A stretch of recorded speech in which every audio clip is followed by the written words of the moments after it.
Tales of the Empire has given us the origins of Morgan Elsbeth and the fate of Barriss Offee. How did Morgan meet Thrawn? What happened to Barriss after her arrest in the Clone Wars? We finally have some answers. It's time to review the new series of shorts, but real quick before I do, I wanted to plug our complete canon timeline video that we release every year on May 4th. It's out right now, it's obviously the longest it's ever been, and we work really hard on it every year, gathering each Star Wars movie, series, video game, book, and comic into one cohesive story. Please check it out after watching this review if you haven't already. But for now, let's dive into Tales of the Empire. My overall impression of these shorts was that I liked them a lot. I think this is the perfect structure to explore characters like these. I definitely had questions about Morgan Elsbeth after The Mandalorian and Ahsoka. Clone Wars fans have been wondering what happened to Barriss Offee for over a decade, to the point where we were speculating on her own appearance in the Ahsoka series.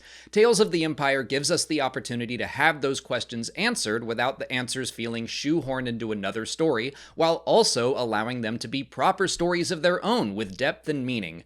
Like Tales of the Jedi, I did prefer one set of shorts over the other. This time, I found myself more into the Barriss shorts than the Elsbeths, but I liked them both, and I was impressed with how well all 6 shorts work together to explore similar themes, despite being about characters who have never even met. Tales of the Jedi showed us Dooku and Ahsoka, 2 Jedi who became disillusioned with the Republic and the Jedi Order, and then followed 2 very different paths once they walked away from it all. Tales of the Empire gave us 2 characters whose people and cultures had been destroyed, and we saw 2 responses to that trauma, both given to fear for a time, but only one lets it dominate her destiny forever. It was good stuff. It wasn't the most fist-pumping set of Star Wars stories I'd ever seen, but I'm definitely glad to have them, and Tales of the Empire is a fun, quick watch for Star Wars Day. But let's get into each individual episode, starting with Path of Fear. We immediately begin on Dathomir as General Grievous and his droid army massacre the Night Sisters. This is seen in the Clone Wars series and alluded to by Morgan and Ahsoka, and right off the bat, I was surprised by how violent it was. We've seen people stabbed in the back in the Clone Wars, but something about this felt extra grim. Kinda like Imperial stormtroopers, battle droids, and even General Grievous can sometimes feel like a joke, because they're usually facing Jedi, but here, they are terrifying. Morgan barely survives and is taken in by the Mountain Clan of Dathomir. A group called the Singing Mountain Clan goes all the way back to 1994 in the Star Wars Legends book The Courtship of Princess Leia, which originally introduced the Night Sisters and Witches of Dathomir. This short and some other canon stories have made the Mountain Clan far more distinct. I like that Morgan's facial markings fade away when the spells of the Night Sisters are broken. I figured she was hiding them or something in order to survive during Ahsoka, but her identity literally disappears along with her people. Some of the other girls of the Mountain Clan fear that the droid army will soon come for them, and Morgan stokes that fear, not in a malicious way, but a natural one. I don't think she's wrong to tell the Mountain Clan to prepare. I do think the Mountain Clan mother is wrong when she says the droids will leave them alone, but we'll never know for sure because Morgan is spoiling for a fight. She wants revenge, and so she takes a few young women to an armory in the forest. They're spotted by droids, and Morgan dives headfirst into battle, resulting in the deaths of 2 of the Mountain Clan until the mother arrives to save them all. I love that the Mountain Clan seems like the light side version of the Night Sisters, a completely different kind of magic manifesting as white instead of green. A group of witches that can fight, but that isn't their first instinct. Morgan was raised by the dark side, so she has this fear that what happened to her people will happen again, and that fear spreads into the Mountain Clan. They may have been able to live peacefully in the mountains, safe from the droids, or maybe not, but Morgan has likely made that choice for them thanks to her fears and desire for revenge.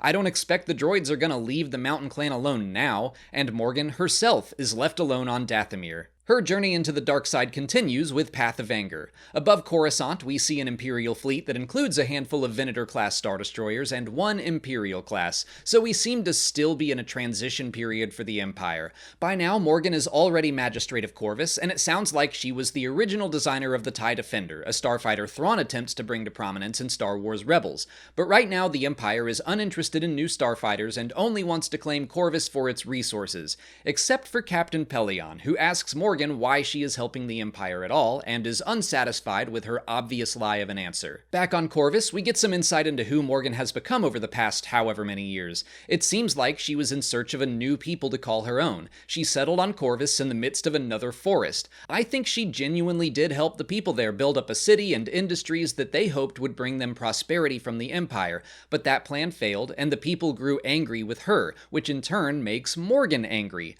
George Lucas laid out his philosophy surrounding the dark side in the Clone Wars writers' room. The titles of Morgan's episodes come from that talk and Yoda's speech about fear, anger, and hatred. Fear is usually manifested as the fear of loss. Morgan is afraid that everything she has can be taken away in an instant. Her anger is directed at anyone she thinks will take away what she has. On Corvus, she has developed power, and now she is angry at the people she rules over, believing they have turned on her. She may have once found kinship in them, but it's gone now. The feeling seems mutual because when she's attacked by a mysterious assassin, her people refuse to call any help for her. Rebels fans will recognize the assassin as Rook, Thrawn's Noghri bodyguard.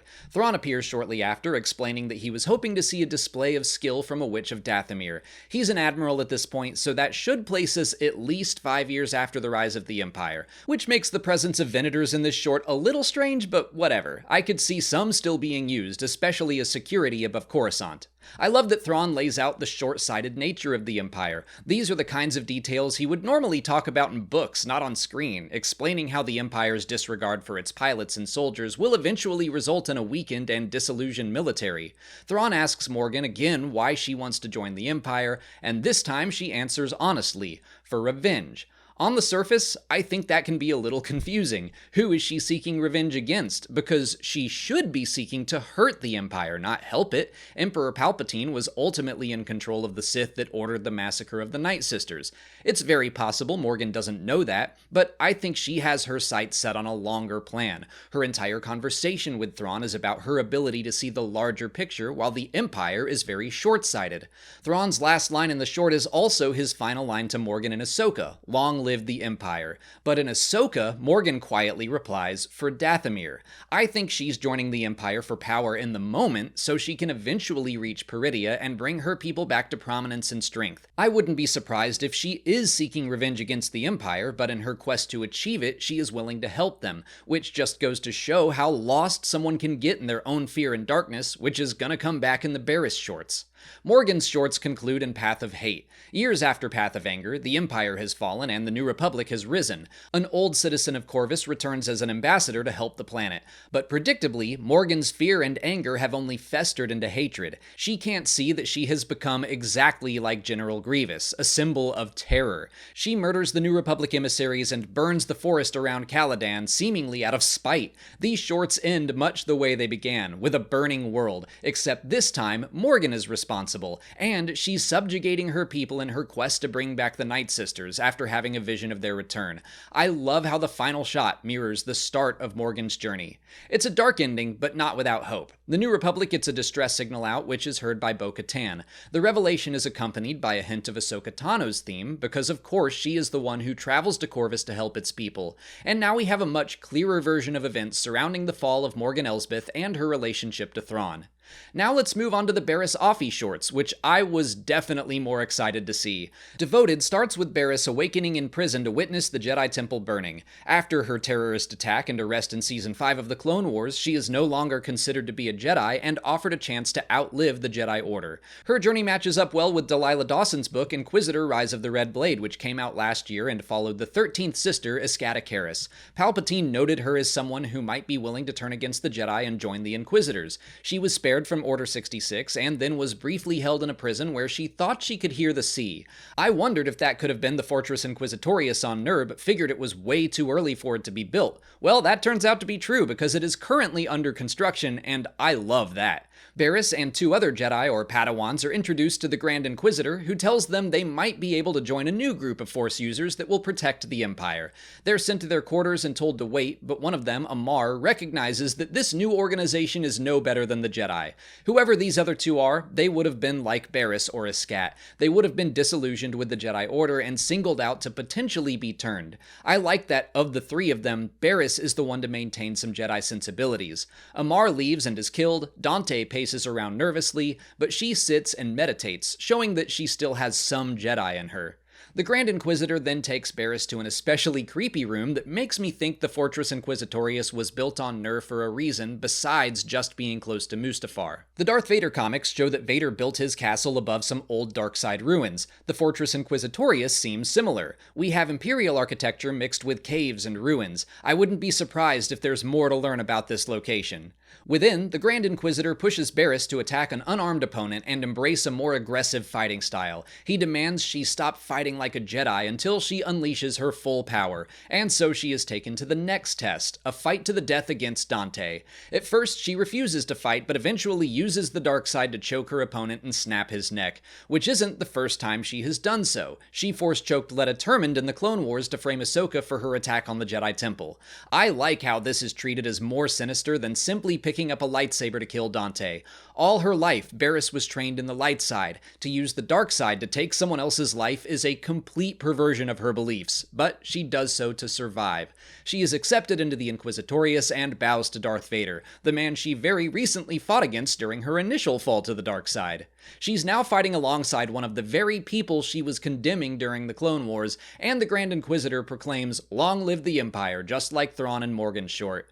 Barriss dons her helmet and echoes the words, her voice now distorted. In realization, Barriss and the Fourth Sister are sent to a desolate planet to hunt for a Jedi. Right from the start, it appears that Barriss is already having misgivings about her role in the new Empire. While the Fourth Sister tries to berate people into giving up the Jedi, Barriss removes her helmet and makes a connection with a child.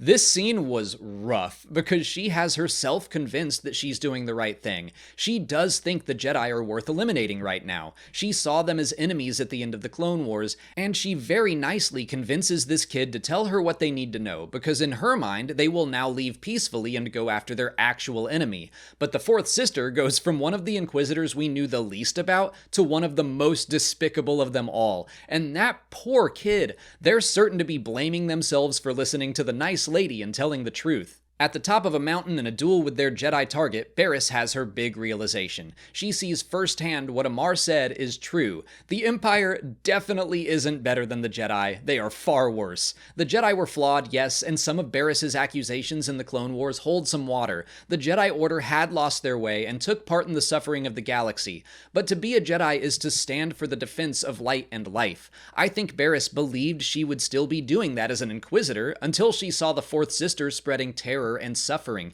the exact things Barriss wanted to stand against. I love her line that Lynn has one more Jedi to deal with, realizing that the Jedi can have flaws but still be worth fighting for. Or in her case, a Jedi can make big mistakes, but she doesn't have to let those mistakes define her. That's where Barriss and Morgan's stories depart. They had reasons for dabbling in their dark sides, but Morgan let her past control her destiny. She became the exact same kind of monster that wiped out her people. Barriss was in danger of doing the same, but turned the other way and saved her target Jedi, telling them they're not alone anymore. So that brings us to the final short, The Way Out.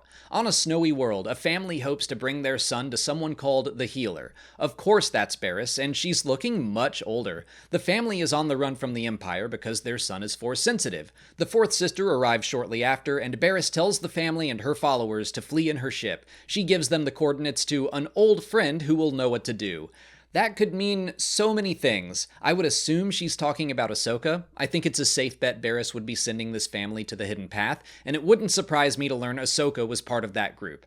The Fourth Sister barely looks like she has aged, which is interesting. Considering how it ends, this short likely takes place at least 10 years after the events of Revenge of the Sith, sometime after Obi-Wan Kenobi. But why does Barriss look so much older than Lynn? My guess is that as a healer, she has been using the Force to heal others using her own life. That's how Rey described the ability in The Rise of Skywalker, and we see Ben Solo give enough of himself that he dies at the end of the movie. My headcanon is that Barriss has spent the last decade giving a little bit of herself to others, healing them and allowing them to live on at the cost of her own vitality.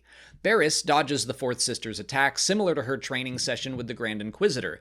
Back then, he said that Barriss was predictable by holding back, and here she mirrors those same words, telling Lyn that it's her anger that makes her predictable. More than her lightsaber skills, I think she is referring to the fourth sister's anger at Barriss. She knows she can stall the Inquisitor, giving the family a head start because there's no way Lyn would pass up the chance to kill her. Eventually, Barriss does stand aside to let the fourth sister into the cave, warning her that she'll get lost inside. I definitely think there's some weird Force stuff going on inside that cave. It is very reminiscent of the cave on Dagobah. What's in there? Only what you bring with you. If you enter with love and hope like the family, you'll find your way through. If you enter with fear and anger, you will be lost, just like you can lose yourself in the cycle of fear, anger, and hatred. The fourth sister lashes out at reflections of herself until she accidentally stabs Barriss. Her line that fear isn't Lyn's ally, but is instead her master, is excellent. People like Morgan always think they're using their anger to give them power, but really they're just giving up more and more control to their emotions.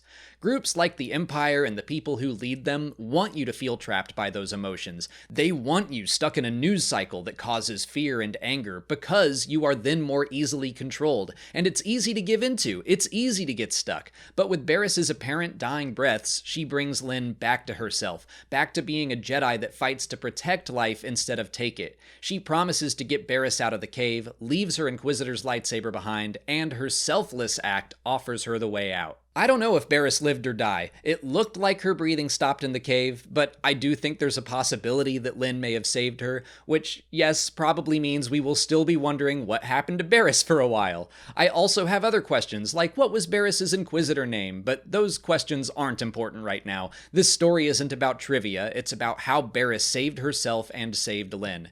Giving into cycles of fear and anger can breed more of it, like we see with Morgan Elsbeth, but acts of compassion can also begin new cycles, like the one we see Lyn embracing. But that brings us to the end of Tales of the Empire. Again, I liked them all. It was a fun, pretty fast watch for Star Wars Day. The animation was great, the music by the Kiners was amazing as usual. It's my hope that we might alternate every year between new installments of Star Wars Visions and the Tales of series. It's a good rhythm. Let me know what you thought of Tales of the Empire in the comments. And as a reminder, if you want something more to watch today, please check out our complete canon timeline video. Tales of the Empire already gave me some new stuff to add in 2025, but otherwise it's almost entirely up to date. I just didn't include the very end of the Bad Batch to avoid spoilers. I hope you give it a watch and I hope you enjoy it. If you haven't already, please like this video, subscribe to the channel, follow us on our socials, and consider checking out our Patreon page. As always, thanks for watching, and may the Force and the Fourth be with you.